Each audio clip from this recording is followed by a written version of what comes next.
Mon père est arrivé aux environs des années 1930, d'après les documents que je peux trouver dans la famille. Mais il s'est marié en 1948, donc il est retourné en Italie chercher son épouse. Voilà, et c'est là qu'ils ont fondé une famille avec tous les frères et sœurs. On vivait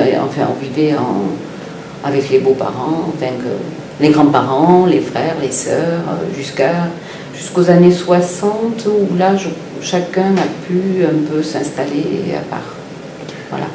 Papa, il a une histoire un peu particulière parce que ses parents à lui ont d'abord immigré au Brésil avant sa naissance. Et il est né au Brésil. Et comme il devait mourir de faim là-bas aussi, ils sont retournés en Italie pour venir ensuite en France. Voilà. Et il a quitté l'Italie pour quel motif? Oui, parce que pour vivre, voilà, la famille était grande, ils étaient 7 frères et sœurs, et il n'y avait pas assez de terre pour arriver à vivre avec. Hein, voilà. Donc ils se sont installés, ils ont été métayers dans des fermes. Enfin, il est arrivé tout seul avec mes grands-parents, et quand il a pu trouver un contrat de travail pour ses frères et sœurs, il les a fait venir dans la région de Montségur par là-bas. Ensuite, il s'est rapproché plus ici.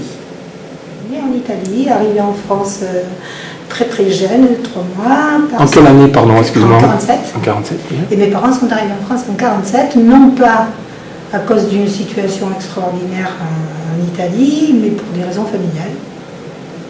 Et ils avaient déjà de la famille ici. Mon père avait son frère qui était déjà ici depuis les années 30. Et donc, c'était un problème de propriété, d'héritage. Il s'était déjà un peu approché parce qu'il était parti au service militaire et faire la guerre à la place de son frère. Il avait été enregistré à la place de son frère. Donc très très dur pour lui quand il a découvert ça, plus complètement éliminé parce qu'il avait épousé quelqu'un qui était fâché avec les grands-parents, quelqu'un de la famille des grands-parents. Donc rejeté complètement, et il est venu en France avec une valise, sa femme et sa fille. Voilà, c'est tout. Et il a tout redémarré ici. Donc, mais il n'avait pas les moyens de se faire naturaliser, bien sûr, parce qu'il est parti sans rien. Et demandait toujours à aller voter, il voulait toujours participer. Et parlait très mal le français, bien sûr, au départ. Et ce n'est que lorsque moi j'ai commencé à aller à l'école que j'ai pu déchiffrer les documents, et c'est à ce moment-là qu'ils ont osé demander des aides, un peu parce que c'était assez dur.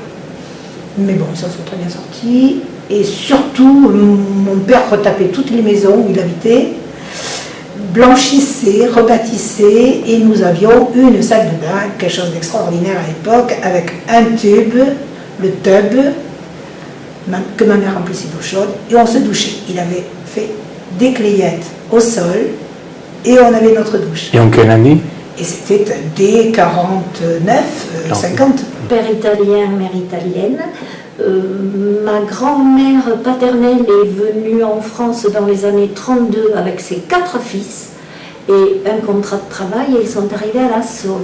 Du côté de ma mère, par contre, ils sont allés en Lot-et-Garonne, dans un village qui s'appelle Tombeboeuf. Donc ils étaient là dans les années 30, mais ma mère n'est arrivée qu'en 39, déjà mariée par contrat de mariage, et elle racontait toujours qu'elle a passé sa nuit de noces avec sa belle-sœur, puisqu'elle ne pouvait pas venir si elle n'était pas mariée. Bon, ça ne se faisait pas à l'époque. Voilà, et puis donc moi je suis née ici, mais en 40, et mon père est mort très jeune, mais ils sont restés dans la ferme jusqu'en 1958, dans cette ferme où nous étions à la Sauve. Ben, pour le reste, j'ai fait des recherches, hein, mais 2 sœurs étaient restées en Italie, et toute la famille est restée dans la région. On n'a pas grand-chose à dire.